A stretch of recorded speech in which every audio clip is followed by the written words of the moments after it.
الحمد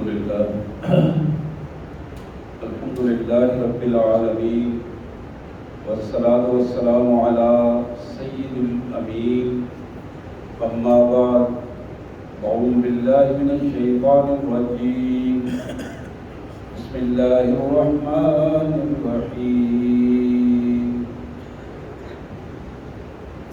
إن قارون كان من قوم موسى فبغى عليهم وآتيناه من الكنوز ما إن مفاتحه لتنوء بالعصبة أولي القوة إذ قال له قومه لا تفرح إن الله لا يحب الفرحين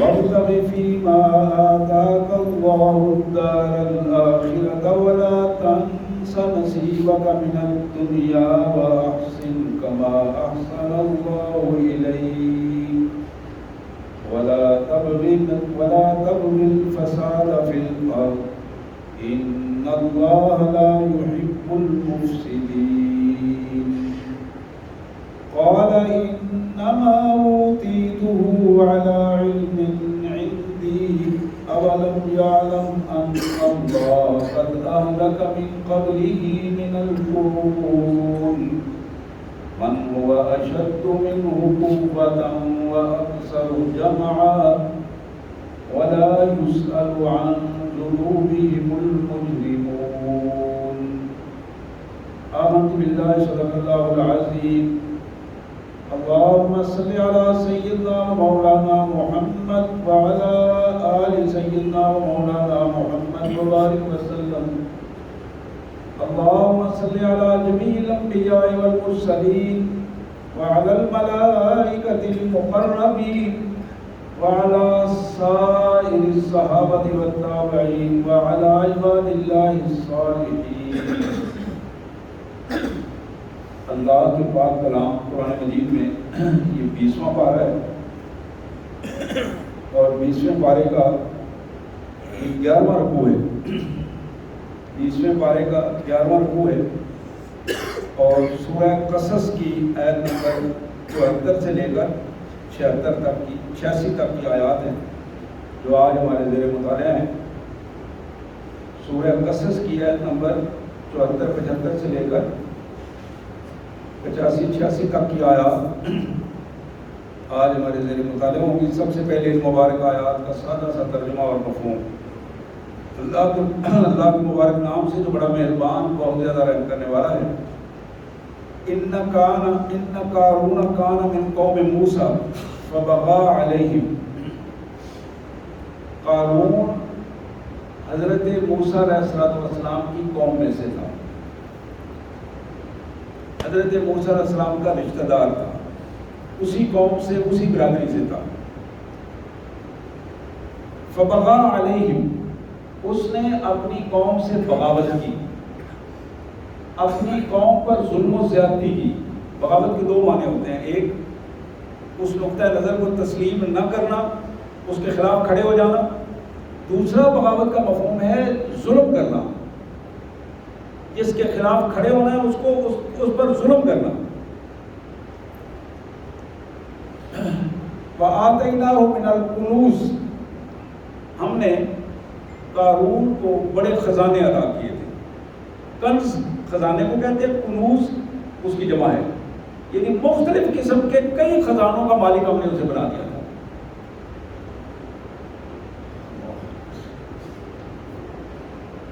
ما ان مفاتحه لتنوء بالعصبة أولي القوة، اس کے خزانوں کی چابیاں اٹھانے کے لیے ایک طاقتور جماعت کی اسے ضرورت ہوتی تھی۔ اولی القوہ طاقتور لوگ تھے، جو پورا جتھا، پورا جماعت اس کی چابیاں سنبھالتا تھا، اور اس کے مینیجر جو ہوتے تھے وہ اس کو مینجمنٹ کا پورا ایک ڈپارٹمنٹ تھا اس کے پاس۔ اذ قال له قومه لا تفرح ان اللہ لا يحب الفرحین، اس کی قوم بنی اسرائیل نے جو اس میں وڈیرے لوگ تھے، سمجھدار لوگ تھے، دانشمند لوگ تھے، قوم کے سمجھ بوجھ والے لوگ، انہوں نے اسے سمجھایا لا تفرح، متکبرانہ رویہ اختیار نہ کرو، اپنے آپ کو بڑا بنا کر مت پیش کرو، اس لیے کہ اللہ ایسے لوگوں کو پسند نہیں کرتا جو خود پسند ہوتے ہیں۔ جو لوگ خود پسند ہوتے ہیں، متکبر ہیں، اپنی شخصیت کو پروجیکٹ کرتے رہتے ہیں، اللہ ان کو پسند نہیں کرتا۔ اب یہ وہ ملاقات ہے، نصیحت ہے جو اپنی قوم کے دانشمند لوگوں نے اسے نصیحت کی۔ پھر انہوں نے اسے بتایا وَابْتَغِ فِيمَا آتَاكَ اللَّهُ الدَّارَ الْآخِرَةَ، اللہ نے تمہیں خزانے دیے ہیں، ان کو خرچ کر کے تو آخرت کی زندگی بنا لو۔ وَابْتَغِ فِيمَا آتَاكَ اللَّهُ الدَّارَ الْآخِرَةَ، آخرت کا گھر اپنا محفوظ کر لو، یہ موقع ہے تمہارے لیے۔ اچھی صحت دی اللہ نے، خزانے دیے ہیں، علم دیا ہے، ان ساری چیزوں کو استعمال کرو اور آخرت کا گھر اپنا محفوظ کرو۔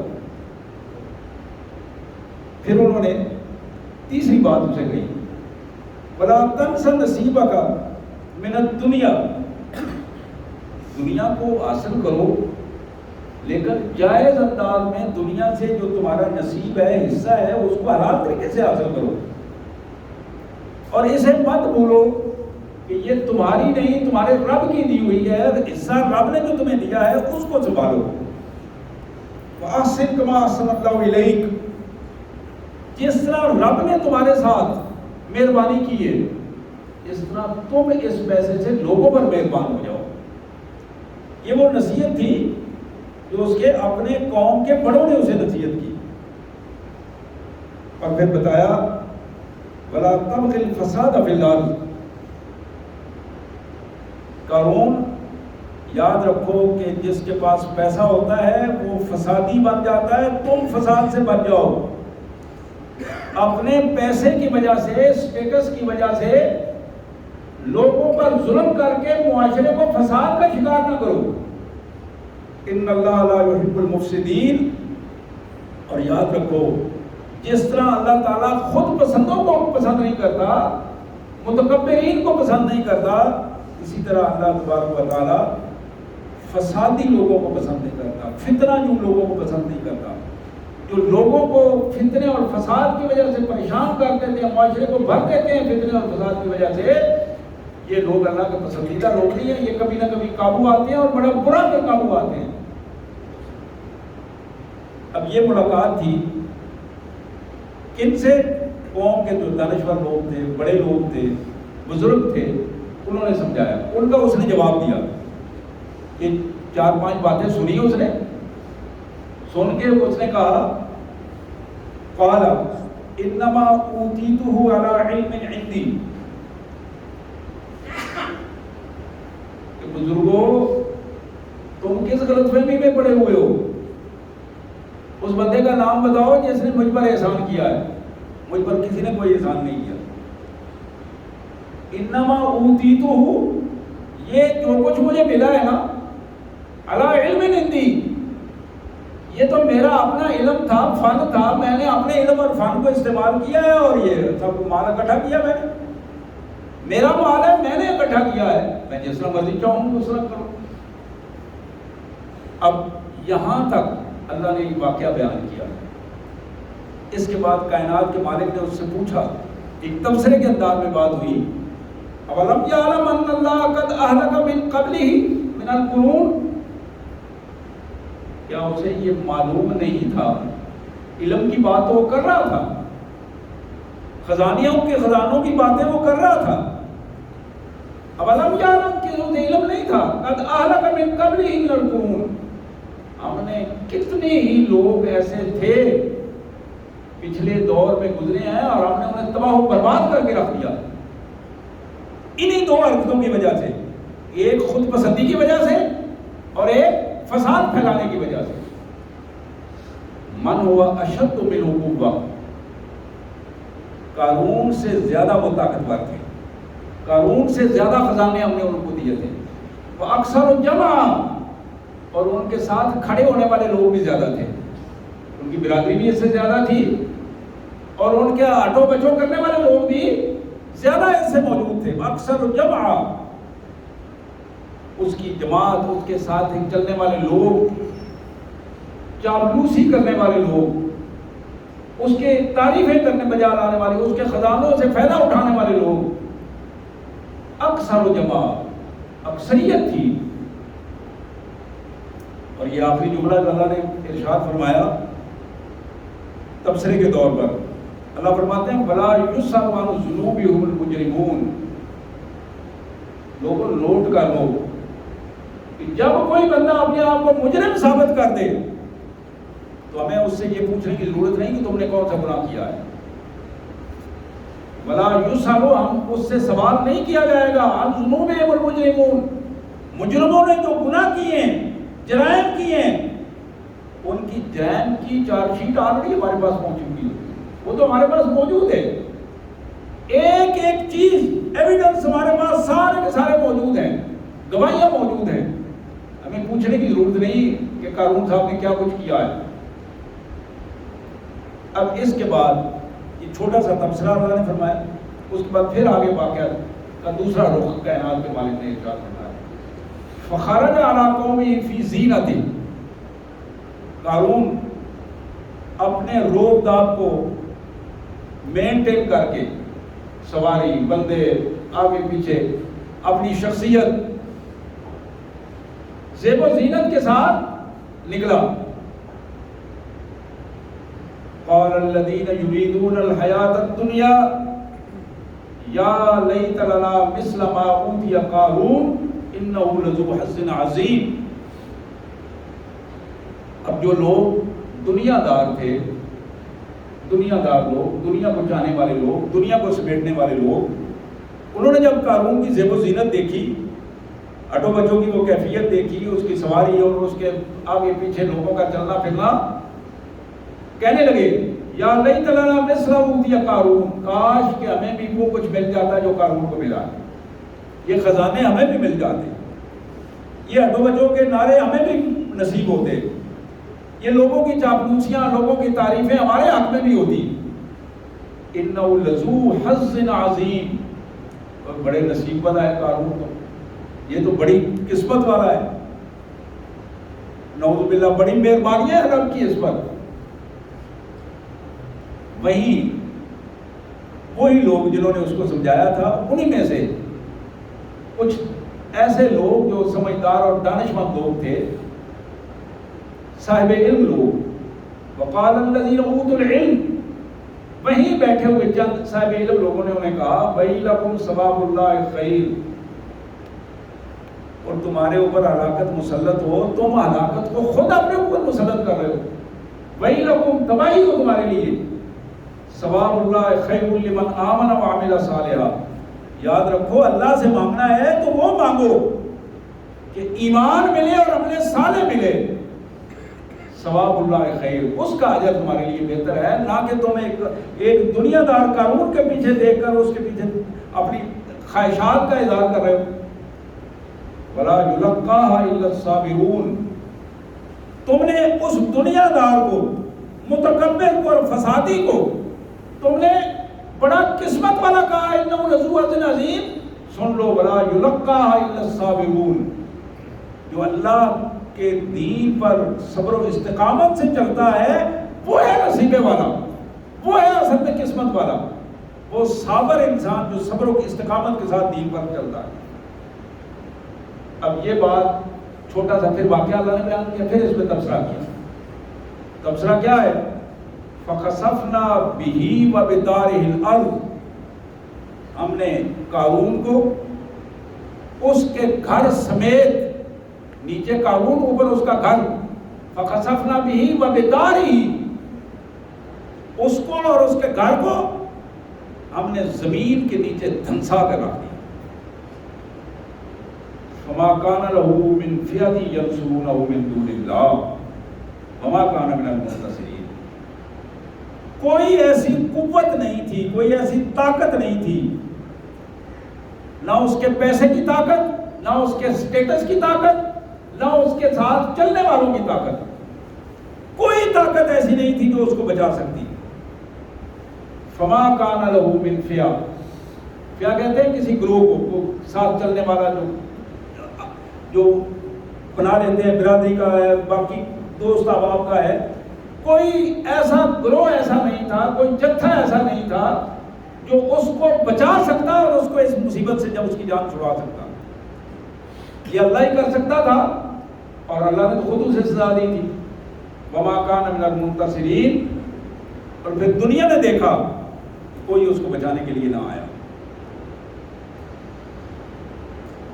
وَأَصْبَحَ الَّذِينَ تَمَنَّوْا مَكَانَهُ بِالْأَمْسِ.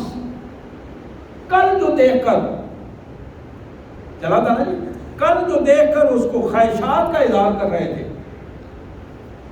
ان لوگوں نے آج دیکھا تو کیا کہا؟ یقولون وَإِنَّ اللَّهَ يَبْسُطُ الرِّزْقَ لِمَن يَشَاءُ مِنْ عِبَادِهِ وَيَقْدِرُ.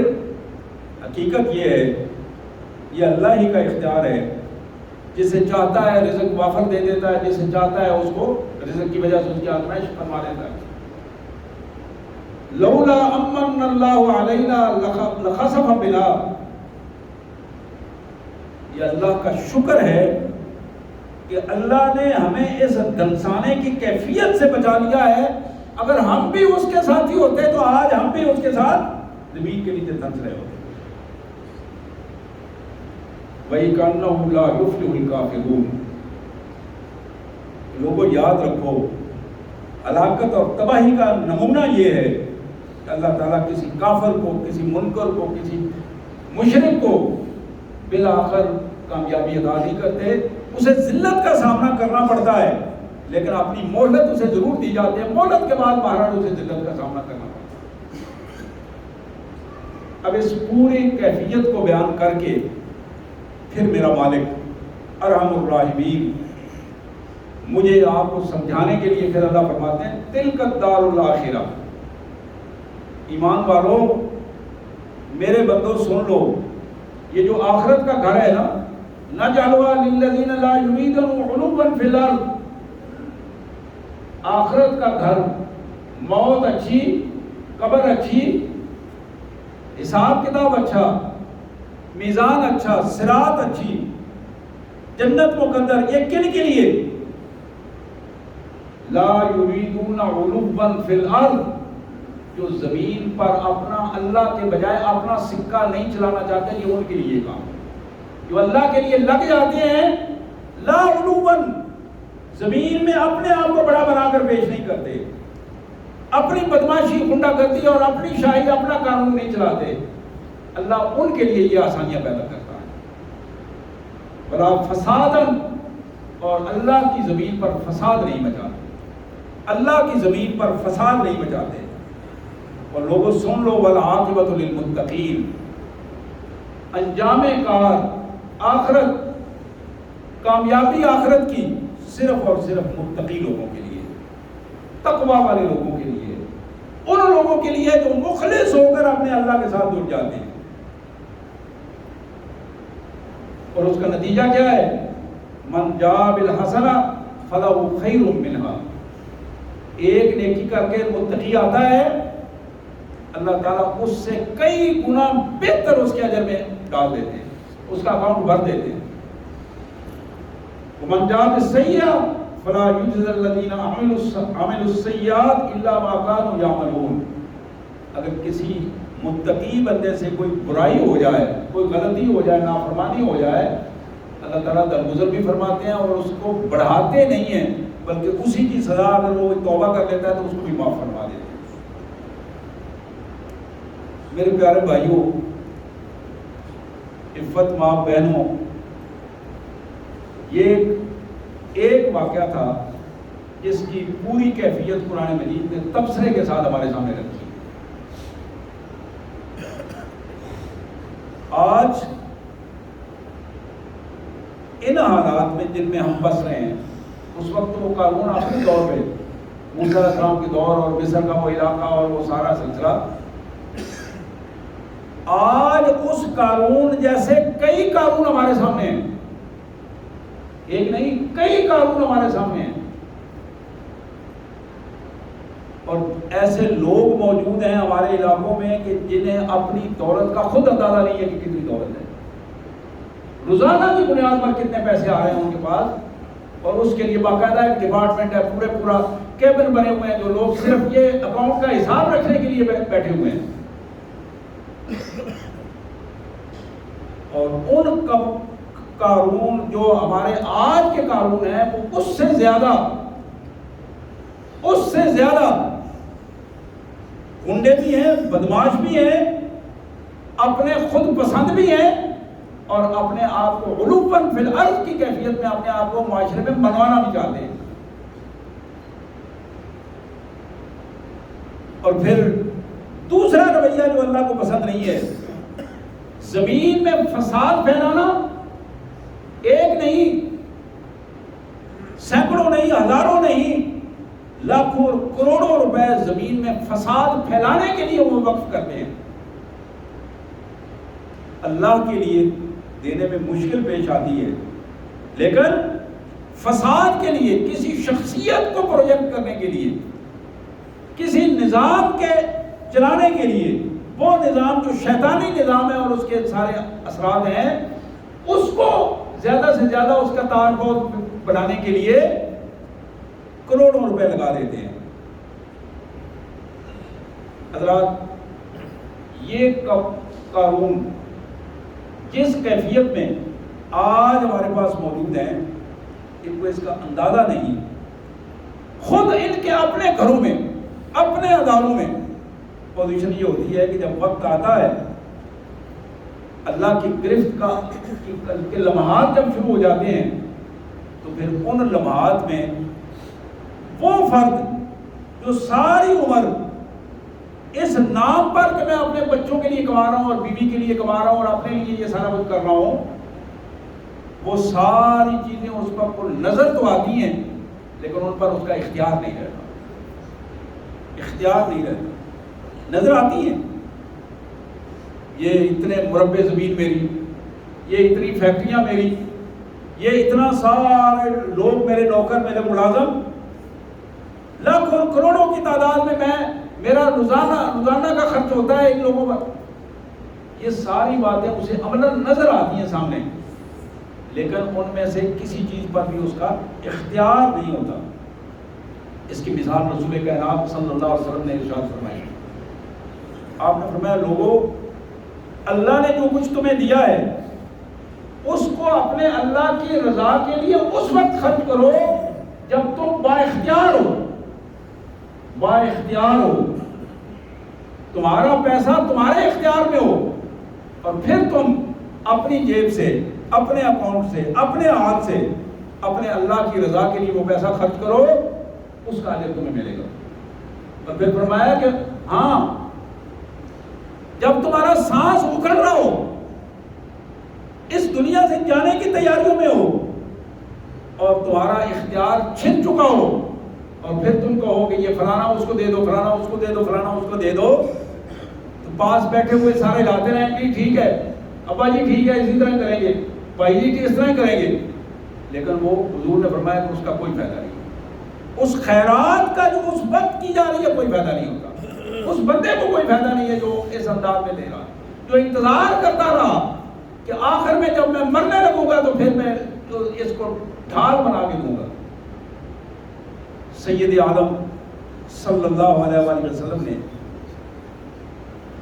اسی کیفیت میں، یہ جو قارون کو اس کے گھر والوں نے نصیحت کی تھی، اس کی برادری کے زیرک لوگوں نے نصیحت کی تھی، بالکل یہی کیفیت اللہ کے رسول صلی اللہ علیہ وسلم نے فرمایا، تمہارا پیسہ تمہارے پاس موجود ہے، اس پیسے کو اللہ کی راہ میں خرچ کرو گے تو اللہ تعالیٰ تمہیں بیماریوں سے بھی شفا عطا فرمائے. حضرت حسن رضی اللہ تعالیٰ عنہ کی یہ روایت ہے، حضور اکرم صلی اللہ علیہ وسلم نے فرمایا، وَأَحْسِنُوا أَمْوَالَكُمْ بِالزَّكَاةِ، اپنے مالوں کو زکوٰۃ دے کر محفوظ کر لو. وَدَاوُوا مَرَضَاكُمْ بِالصَّدَقَةِ، اپنی بیماریوں کا علاج اللہ کی رضا کے لیے پیسہ خرچ کر کے، صدقے کے طور پر پیسہ خرچ کرو گے، اللہ تعالیٰ تمہیں بیماریوں سے شفا عطا فرمائے. وَاسْتَقْبَلُوا امواج البلا بالتضرع والدعاء، جب تم پر آزمائشیں بڑھ جائیں، پھنس جاؤ، مصیبتیں آنا شروع ہو جائیں اور تم سمجھو کہ میں گھیر لیا گیا ہوں، پھر جہاں تمہیں زکوٰۃ کی بات بتائی گئی، جہاں تمہیں صدقے کی بات بتائی گئی، وہاں تیسرا پہلو یہ ہے اللہ کے حضور گڑا لو، گر جاؤ اپنے مالک کے حضور، پھر رو کے دعائیں کر کے استغفار کر کے اپنے اللہ سے اپنے گناہوں کی معافی مانگو۔ محمد کریم صلی اللہ علیہ وآلہ وسلم نے ارشاد فرمایا، مسند احمد کی ایک روایت، جناب عبادہ بن صامت رضی اللہ تعالیٰ عنہ کی یہ روایت ہے، فرماتے ہیں کہ اللہ کے رسول صلی اللہ علیہ وسلم نے ارشاد فرمایا، اُزْمِنُوا سِتًّا مِّنْ أَنفُسِكُمْ أَضْمَنُ لَكُمُ الْجَنَّةَ، اپنی امت سے رسول اللہ صلی اللہ علیہ وسلم نے یہ ارشاد فرمایا، اور اس وقت سے لے کر قیامت تک یہ ارشاد ہے کہ تم پوری سنجیدگی کے ساتھ میرے ساتھ ایگریمنٹ کرو، حضور نے فرمایا معاہدہ کرو، ایگریمنٹ کرو، اُزْمِنُوا مجھے ضمانت دو، یہی ایگریمنٹ ہے نا، ضمانت دینا، مجھے ضمانت دو، ستاً 6 چیزوں کی، اضمن لکم الجنہ میں تمہیں جنت کی ضمانت دوں۔ یہ ایگریمنٹ ہے محمد الرسول اللہ کے ساتھ صلی اللہ علیہ وسلم، وہ ذات گرامی کہ جنہیں صرف اپنے ہی نہیں، بدترین دشمن بھی یہ کہتے تھے کہ اس سے زیادہ سچا انسان اس دنیا میں نہیں ہے، اس سے زیادہ دیانتدار انسان، صادق اور امین، اس سے زیادہ اس جیسا بھی کوئی نہیں ہے۔ یہ انہوں نے یہ کہا، اپنوں کو کہا، اپنے، ہم ان کے ہیں، رسول اللہ کی امت ہیں، وہ ہمارے آقا ہیں۔ بڑی خوبصورت بات میں آج سن رہا تھا کسی نے کہی، اور واقعی بڑی خوبصورت بات، قرآن نے بھی اس کی تصدیق کی کہ وہ دن، حشر کا دن، جس دن اللہ تبارک و تعالیٰ فرماتے ہیں یوم یفر المرء من اخیہ و امہ و ابیہ و صاحبتہ و بنیہ، حشر کا وہ دن جس دن ماں باپ، بہن بھائی، بیوی، مامے چاچے، رشتہ دار، دوست، کوئی بھی کام نہیں آئے گا، دیکھ کر یوم یفر المرء، دیکھ کر بھاگ جائیں گے، سائڈ مار جائیں گے، سامنے کوئی نہیں آئے گا۔ اس دن صرف اور صرف محمد الرسول اللہ کی ذات ہوگی، محمد الرسول اللہ کی ذات گرامی ہوگی، جنہیں شفاعت کا استحقاق بھی دیا جائے گا، شفاعت کا، اور صرف آپ ہی شفاعت کریں گے۔ تو یہ ایگریمنٹ تو ان سے ہو رہا ہے، یہ معاہدہ تو آپ سے ہو رہا ہے۔ تو آپ فرماتے ہیں اصدقوا اذا حدثتم، اس معاہدے کی پہلی شرط ہے، اس کو پورا نوٹ کرو اور پورا کرو، کہ جب بھی بولو سچ بولو، یہ پہلی شرط ہے۔ 6 شرطیں حضور نے فرمائی، 6 شرطیں، 6 چیزیں تم پوری کرو، ایمان کے بعد اضمن لکم الجنہ، میں تمہیں جنت کی ضمانت دیتا ہوں۔ اب یہ ساتھ ساتھ آپ خود تجزیہ کرتے چلے جائیں، میں بھی، آپ بھی، میری بہنیں بھی، جائزہ لیتے جائیں اپنا کہ اس پہلی شرط پر ہم کتنا پورے اترتے ہیں۔ دن بھر میں کتنے جھوٹ بولتے ہیں، اور کتنے مذاق میں جھوٹ بولتے ہیں، کتنے سنجیدگی سے جھوٹ بولتے ہیں، کتنا ڈر اور خوف سے جھوٹ بول جاتے ہیں، اور بعض اوقات جھوٹ نہ بھی بولے تو گزارا ہو جاتا ہے، کوئی مسئلہ نہیں ہوتا، لیکن پھر بھی ہم جھوٹ بول جاتے ہیں، خواہ بھی گفتگو میں ایسا ہو جاتا ہے۔ اگر ہم پوری سنجیدگی کے ساتھ اللہ کو گواہ کر کے اس معاہدے کے فریق بن جائیں، آج ہم اللہ کو گواہ کر کے یہ کہیں کہ یا اللہ آج کے بعد جھوٹ نہیں بولیں گے، پچھلے جو بولے ہوئے ہیں اس سے معافی مانگ لیں اللہ سے، آج اس معاہدے کو کرتے ہوئے اپنے آپ کو سنجیدگی کے ساتھ لے آئیں۔ پھر آپ نے فرمایا وَأَوْفُوا إِذَا وَعَدتُّمْ، دوسری شرط یہ ہے کہ جب کسی سے تم پکا وعدہ کر لو تو پھر اس کی خلاف ورزی نہ کرو۔ ایک ہے ایسا وعدہ کرنا کہ اچھا یار وقت ہوا تو میں آ جاؤں گا، اللہ تم دعا کرو اللہ کرے ہو جائے گا تو میں بھی یہ کام کروں، یہ پکا وعدہ نہیں ہوتا، یہ مشروط وعدہ ہوتا ہے، اس میں گنجائش کی کیفیت ہے۔ انشاءاللہ بندہ کہتا ہے، اور سنجیدگی کے ساتھ، مذاق کے ساتھ نہیں۔ ہمارا یہ لفظ نعوذ باللہ مذاق بن گیا ہوا ہے، اور یہ بھی بہت بڑی سزا کا موجب ہے۔ انشاءاللہ سنجیدگی کے ساتھ بندہ کہتا ہے یار اللہ نے چاہا تو میں ضرور تمہارا یہ کام کروں گا، اپنی کوشش پوری کرے۔ تو یہاں وَأَوْفُوا إِذَا وَعَدتُّمْ، جب تم کسی سے پختہ وعدہ کر لو تو پھر اس کے وعدے کو توڑو نہیں، پھر اس وعدے کو توڑو نہیں۔ حضور اکرم صلی اللہ علیہ وسلم نے فرمایا کہ لوگوں لا ایمان لمن لا عہد لہ، جس بندے کا وعدہ درست نہیں ہے، وعدہ پکا کر کے وہ مکر جاتا ہے، اس کا ایمان قابل قبول نہیں ہے۔ یا بھی اسی کیفیت کی دو شرطیں آ گئی، ایک یہ ہے کہ سچ بولنا ہے اور ہر معاملے میں سچ بولنا ہے، دوسری چیز یہ ہے کہ پختہ وعدہ اگر کر لیا ہے تو اس کو پورا کرنا ہے۔ تیسری بات آپ نے فرمائی وَأَقِّدُوا إِذَا تُؤْمِنْتُمْ، جب کوئی چیز ذمہ دارانہ رویے سے آپ اپنے ذمہ لے لیتے ہو تو پھر اس کو پورا کرو۔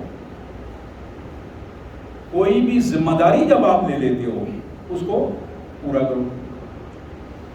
یہ مثال ہے جمعہ پڑھانے کی ذمہ داری میں اگر لیتا ہوں اور پھر اس میں آگے پیچھے کر جاتا ہوں، نماز پڑھانے کی ذمہ داری ہے، ایک آدمی نماز پڑھانے کی ذمہ داری لیتا ہے، پھر اس میں آگے پیچھے کر دینا۔ یہ تو مسجد کے حد تک میں بات کر رہا تھا۔ ایک آدمی کسی جگہ پر نوکری کرتا ہے، سروس کرتا ہے، وہ ذمہ داری لیتا ہے، اس کی تنخواہ لیتا ہے، مراعات لیتا ہے، اور پھر اس میں وقت کا تقاضا پورا نہیں کرتا، دیانتداری کا تقاضا پورا نہیں کرتا، وعدہ خلافی کا مرتکب ہو جاتا ہے۔ اب یہاں کائنات کے مالک نے اپنے پیارے رسول صلی اللہ علیہ وسلم کی زبان مبارک سے یہ بات ہم تک پہنچائی، تیسری شرط جنت کے لیے کہ تمہیں اپنی ذمہ داریوں کو پورا کرنا ہے۔ امانت مالی ہو، علم کی ہو، وقت کی ہو، امانت امانت ہے اور اسے امانت سمجھ کر ادا کرنا ہے۔ چوتھی چیز حضور اکرم صلی اللہ علیہ وسلم نے فرمایا وَاحْفَظُوا فُرُوجَكُمْ،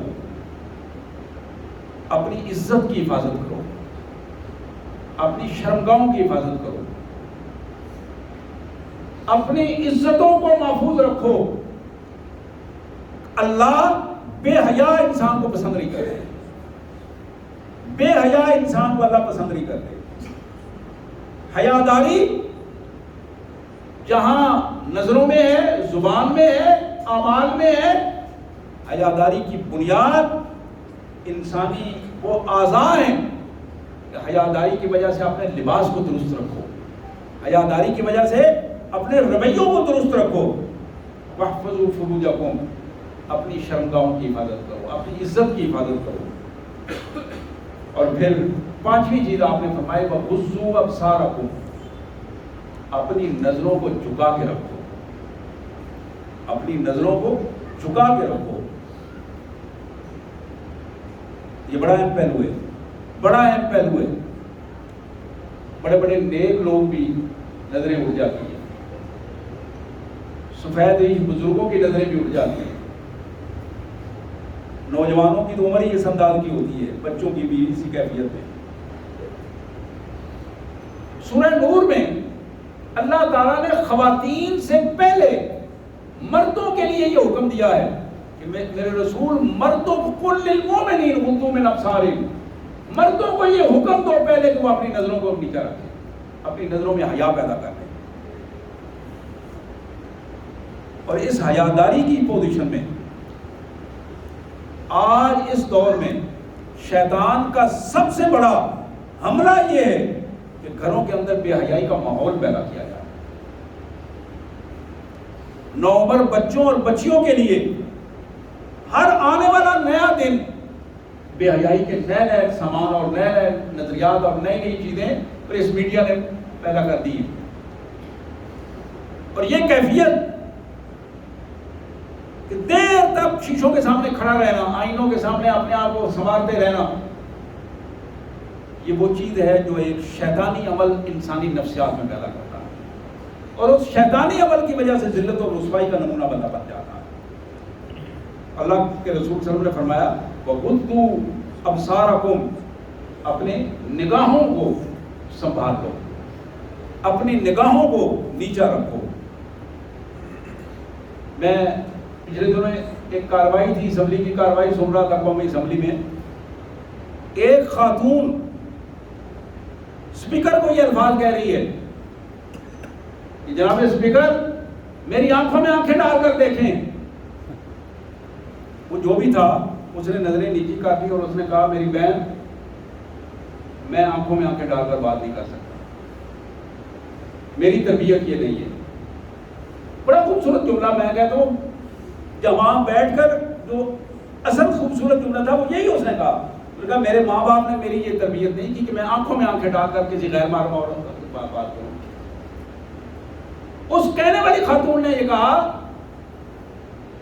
کہ میری تربیت یہ ہے کہ ہم تو آنکھوں میں آنکھیں ڈال کر بات کرتے ہیں۔ میرے پیارے بھائیوں، میری عفت ماں بہنوں، یہ شیطانی عمل ہے کہ آنکھوں میں آنکھیں ڈال کر بات کرنا۔ ایمان کا تقاضا یہ ہے کہ قُلْ لِلْمُؤْمِنِينَ يَغُضُّوا مِنْ أَبْصَارِهِمْ، اور آپ دیکھو گے جب بھی کوئی متقی انسان بات کر رہا ہوگا، کہیں بھی غیر محرم خواتین سے بات کرنے کا موقع بھی آ جاتا ہے تو نگاہیں نیچے جھکی ہونی چاہیے، جھکی ہوئی نگاہیں ہونی چاہیے۔ بعض اوقات ایسی کیفیات بنتی ہیں کہ کہیں نہ کہیں کسی نہ کسی غیر محرم مرد سے یا غیر محرم عورت سے بات کرنا پڑتی ہے۔ خواتین بھی جاتی ہیں مختلف جگہوں پہ سامان لینے کے لیے، بھی بازاروں میں بھی، اسپتالوں میں بھی، مختلف جگہ پہ آنا جانا رہتا ہے۔ اسی طرح مردوں کے لیے بھی یہ کیفیت ہوتی ہے، ان دونوں کے لیے یہ اسی کیفیت میں حکم ہے۔ حضور اکرم صلی اللہ علیہ وسلم نے فرمایا وَغُضُّوا أَبْصَارَكُمْ، اور آخری بات فرمائی وَكُفُّوا أَيْدِيَكُمْ، اپنے ہاتھوں کو روک کے رکھو۔ یہ پنجابی میں کہتے ہیں ہاتھ چلاکی کرنا، ہاتھوں کو روک کے رکھو۔ ہاتھوں کے ساتھ ظلم بھی ہوتا ہے، ہاتھوں کے ساتھ بددیانتی بھی ہوتی ہے، ہاتھوں کے ساتھ بے حیائی بھی ہوتی ہے۔ یہ بڑا جامع قسم کا جملہ ہے۔ ہر کیفیت میں اپنے ہاتھ کو اٹھانے سے پہلے یہ سوچو کہیں اللہ کی نافرمانی تو نہیں ہو رہی، فوراً ہاتھ رک جائے، ہاتھ پہ کب کبھی تاری ہو جائے، وہ اس کی گرفت کمزور ہو جائے۔ وَكُفُّوا أَيْدِيَكُمْ، اللہ کے پیارے حبیب نے فرمایا صلی اللہ علیہ وسلم تم 6 چیزوں کا مجھ سے ایگریمنٹ کرو، معاہدہ کرو، مجھے ضمانت دو، اضمن لکم الجنہ، میں تمہیں جنت کی ضمانت دیتا ہوں۔ سب سے پہلی چیز یہ وعدہ کرو کہ آج کے بعد سچ بولو گے، یہ وعدہ کرو کہ بددیانتی نہیں کرو گے، یہ وعدہ کرو کہ تم وعدہ خلافی نہیں کرو گے، یہ وعدہ کرو کہ تم بددیانتی نہیں کرو گے، وعدہ خلافی نہیں کرو گے، اور اپنی عزت کی حفاظت کرو گے، اپنی شرمگاہوں کی حفاظت کرو گے، اور یہ وعدہ کرو کہ اپنے آنکھوں کو، نظروں کو حیا کا مرکب بنا دو گے اور اس کو نیچا رکھو گے، اور اپنے ہاتھ کو ظلم، بے حیائی اور بدکاری اور بددیانتی سے باز رکھو گے۔ میرے پیارے بھائیوں، عزیز بہنوں، آج یہ موقع ہے میرے لیے، آپ کے لیے، کہ ہم اپنے اللہ کے حضور اس کا وعدہ کریں اور جنت کا میں اپنی سیٹ جو ہے وہ ریزرو کروا دیں۔ اللہ میں اس کی توفیق عطا فرمائے۔ وآخر دعوانا الحمدللہ رب العالمین۔